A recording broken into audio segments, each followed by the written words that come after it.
All right, guys, good morning and welcome to the Kyron Collective Podcast. I'm your host, Derek Salter, joined by Dr. Christopher Adams. And so today we're going to be talking about accountability. Basically, along the lines of your plan sucks and you need to follow these things. Now, I mean that with all due respect, but a lot of times I feel like we try to do things on our own terms and via our own power. And I'm guilty of that. I've been guilty of that my entire life until I figured out that I can't do it my way. I have to follow somebody else or, take somebody's blueprints and follow their script. So basically, my whole point with this is to get into talking about how people clearly have a lack of a clear plan. So for you, I want you to explain your experience and kind of tell me where you were at just a little over a year. Yeah, so I came to you in February of, 2024, about 35 pounds heavier, sluggish. So I'm struggling to keep up with my daughter. I'm a little bit of an older father, so my daughter was 4 at the time, and obviously she's full of energy, and it was barely keeping up. Yeah. I just wasn't liking the way I was looking and the way my body was feeling. So I came to you, want to do some personal training, clean some things up, and here we are in March 2025 with I'm down 35 pounds, more energy, better sleep, better skin quality. Honestly, I feel like I'm 30 years old. You were talking about your nails earlier. Yeah, so you were talking. yeah, this is a wild story. So I'm one of those guys that gets manicures. Look at these beautiful nails. Thank you, Tanya. So I was getting my nails done probably about every 4 or 5 weeks. And I was getting my hair cut about every 4 to 5 weeks. Now, I have to get my nails done every 2 weeks. My hair cut probably about every 3 weeks. Like my nail quality, skin quality, and hair quality has gone off the charts. Like they're growing faster and better quality and thicker. And I think that just cleans up my diet, getting better sleep. For me, cutting out alcohol and exercising. Yep.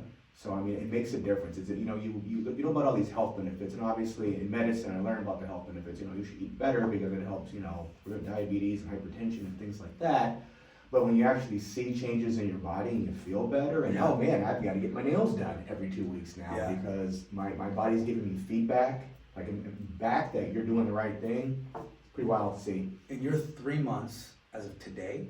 Yeah, 30 day, 90. Sober. Yeah, so yeah, 90 days sober. Yeah, 90 days. I decided for 2025 to try to cut out alcohol and see what the difference is. Right, and as far as I'm concerned, like I remember he showed me his before picture when he took it just before Christmas, I believe it was, and to now, night and day. Yes, like it's insane. Like I thought our transformation before was like, okay, this is great. Yeah. But then the taking out of the alcohol like that, dude, it's nuts. Yeah, it's nuts. Yeah, you can't really see muscle definition if you're drinking alcohol. I've Correct. read it before. I mean, I've seen all the bodybuilders say it. I've seen it on the social media sites.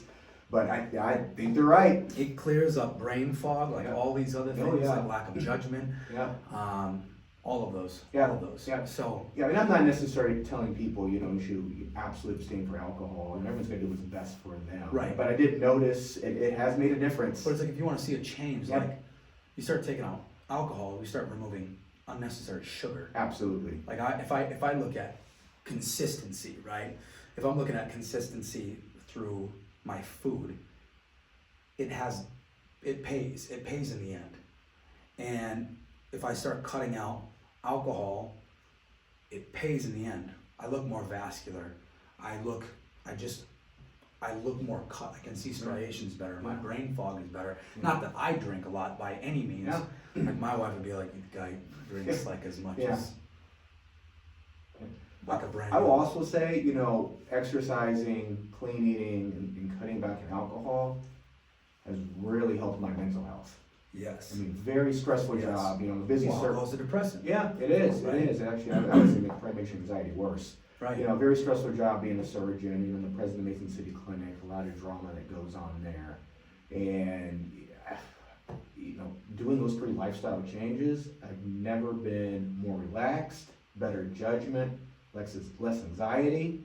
I mean, I think it's a huge mental health aspect of it too. Right. I mean, when you're putting all this nasty stuff in your body and these nasty habits, like I said, what you put in your body and what you do to your body, your Correct. body gives back to you. Correct. I don't think people realize that. And if you're doing it consistently, Yeah.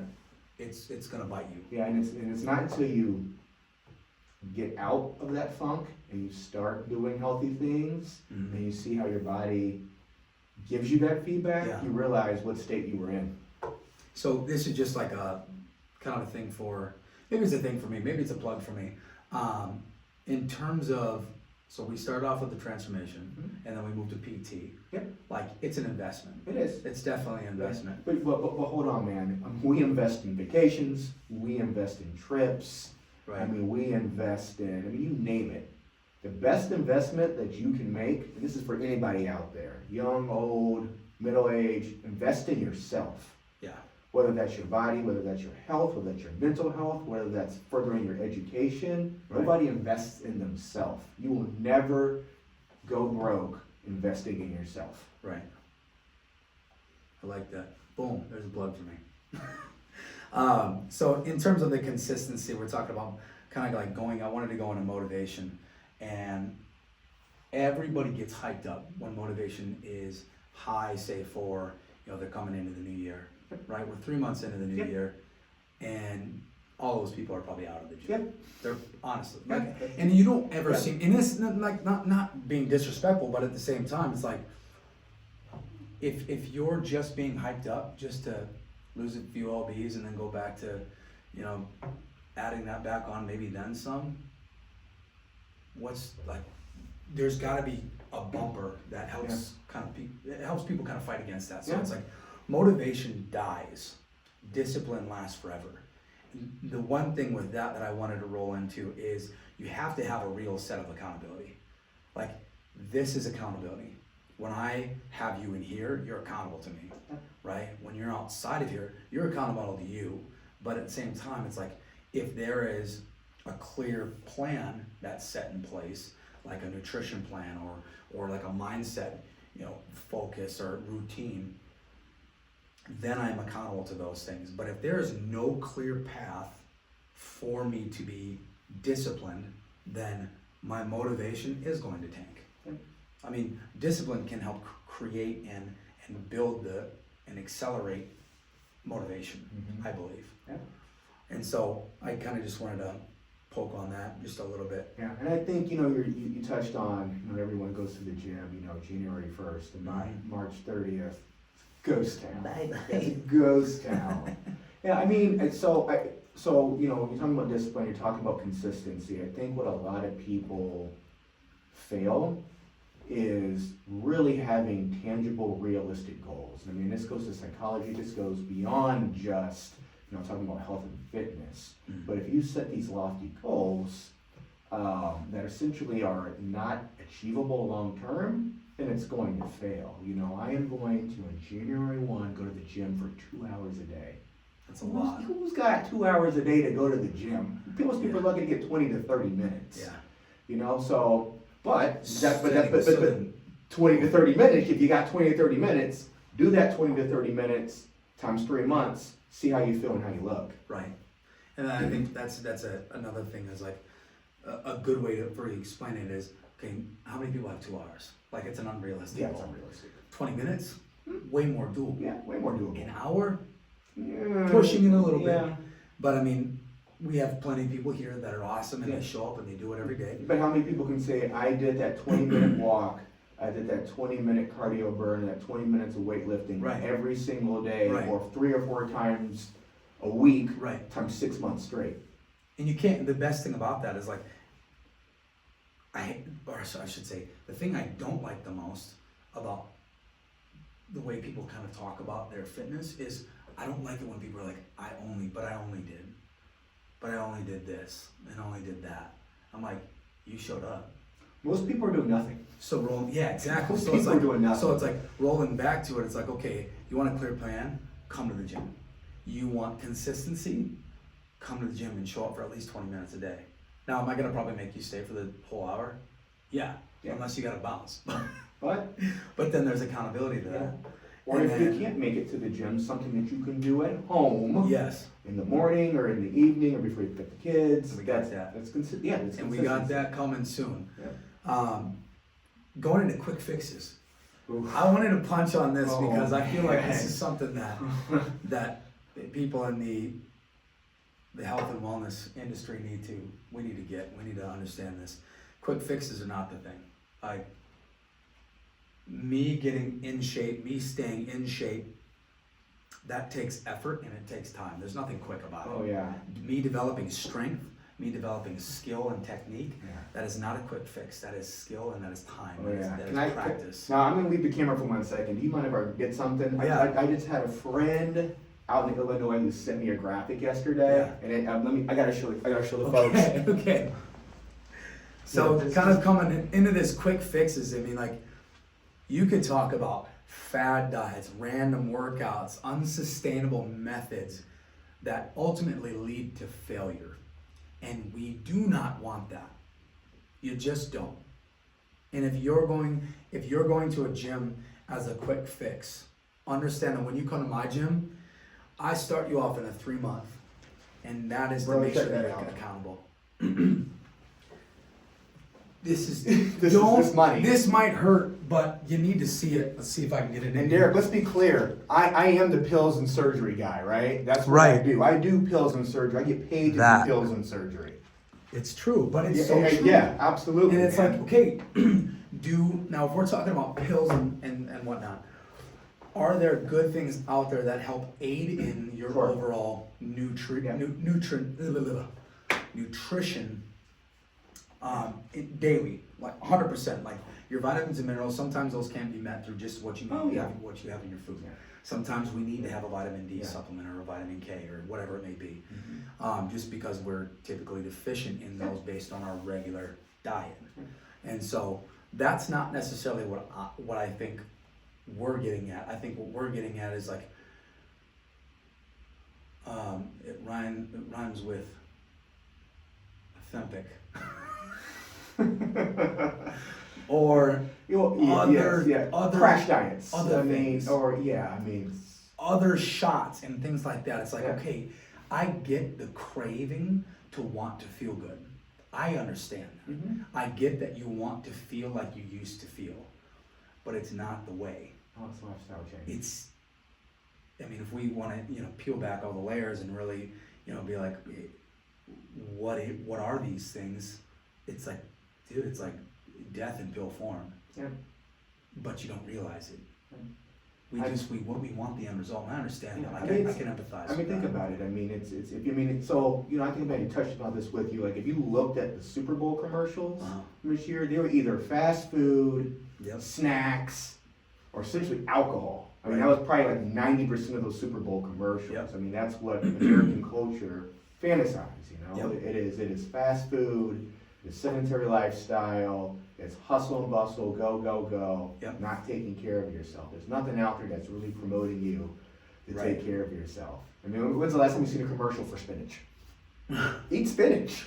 Yeah. The young secret. I mean, it's just like Doritos and Wendy's and Yep. Corona and Bud Light. yeah. I mean, it's just it's Can't we say that? I'm sure we can. We're grown. Yeah. No, so I mean, like, it's there's so much, like, and that's why we're doing this. Is like we want to cancel out the fluff, like, and if you are taking that for whatever reason, you have to understand like where those came from.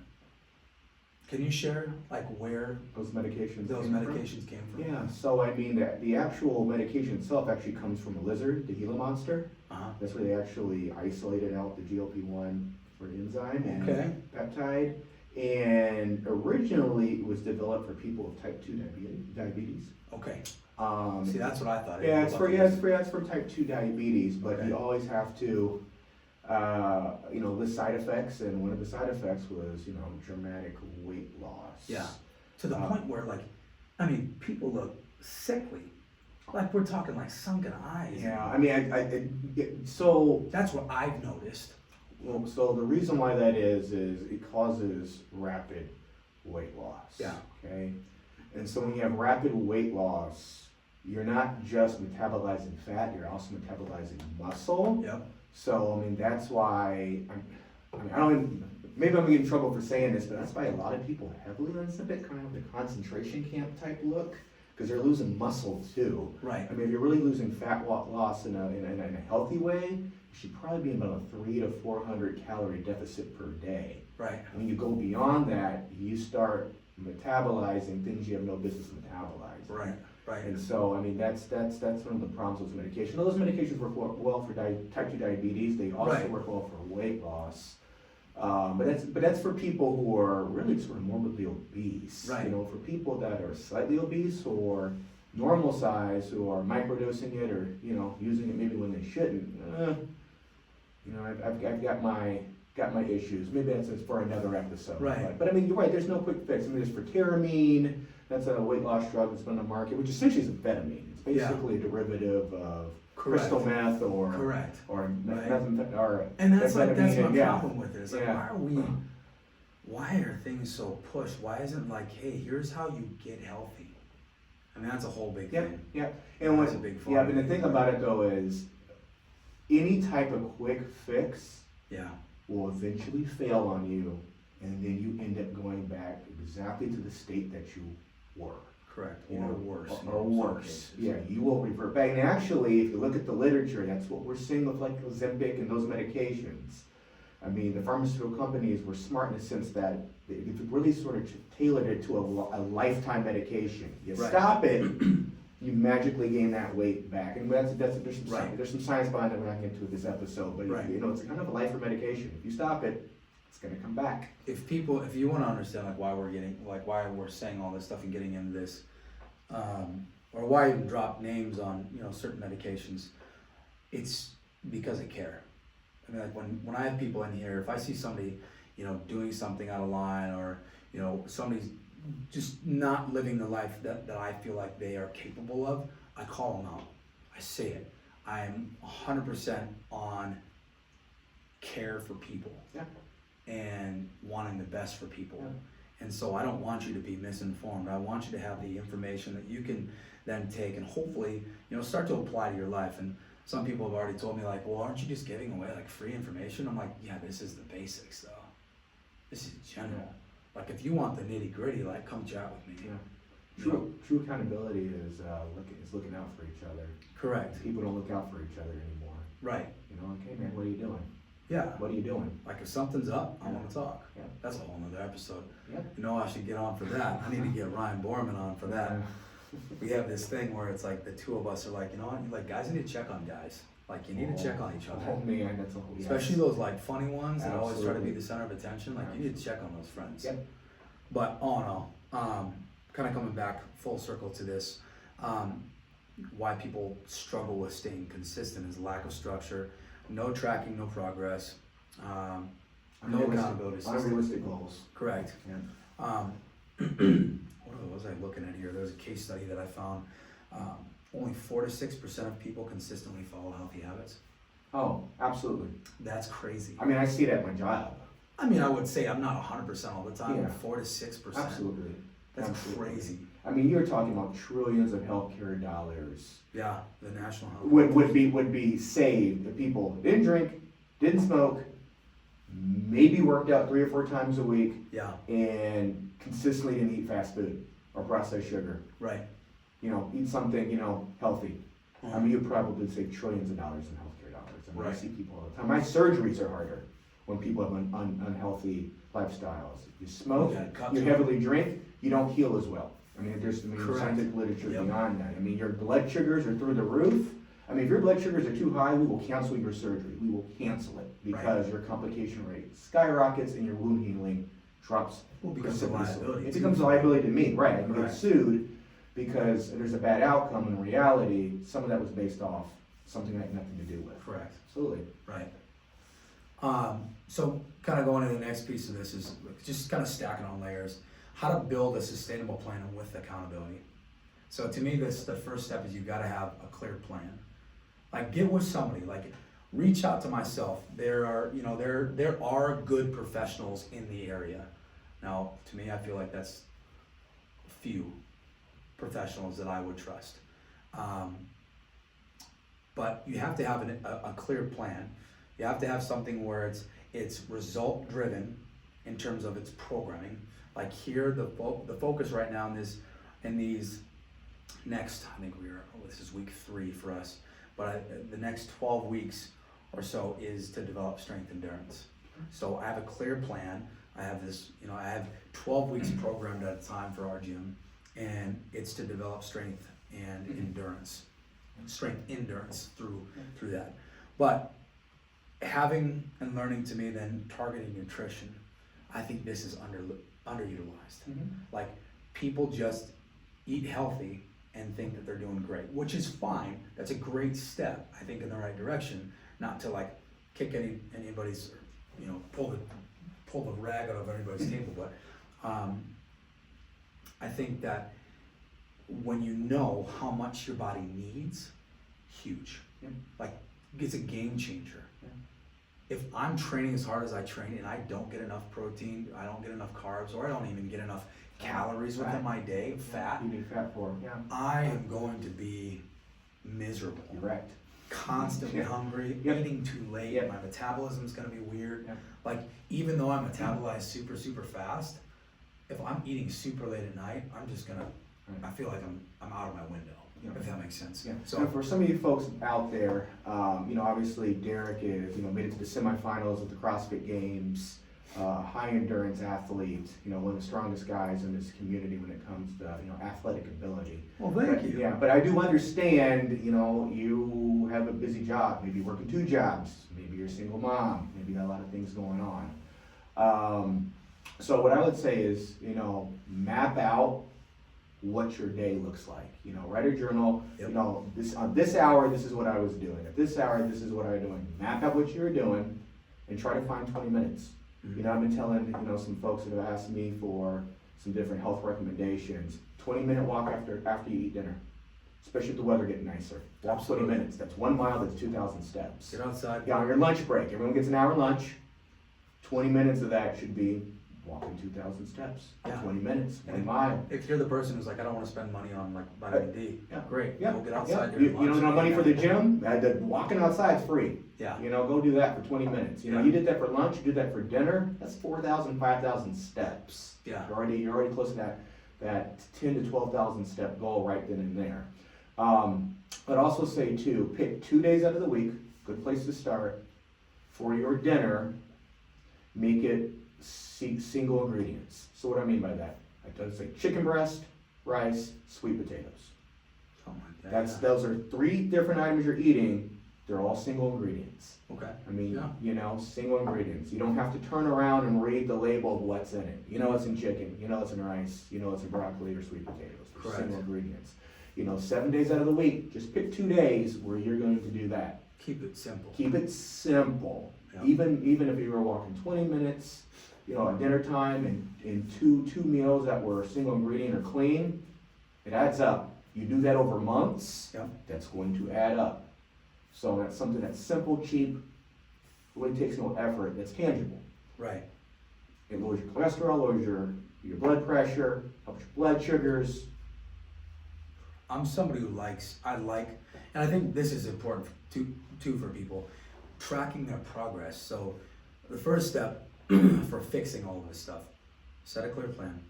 Number 2, track things, track everything. Like even if it takes effort, like change takes effort. That's all there is to it. Like change takes effort, y'all. You gotta hear it. Yeah. But track your food.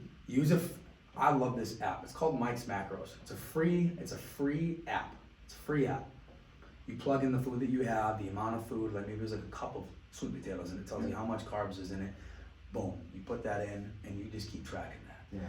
Then you could have a fitness app. Some people have like the Fitbit, or they have their Apple Watch. Like I don't give a crap how much I burn. I know that I'm burning a lot.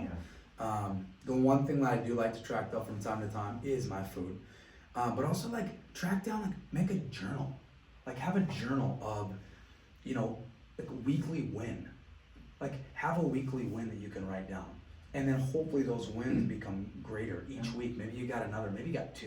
Yeah. Or maybe like maybe like the 3rd week, it's like you hit a low and it's like you really didn't have any big wins. Yeah.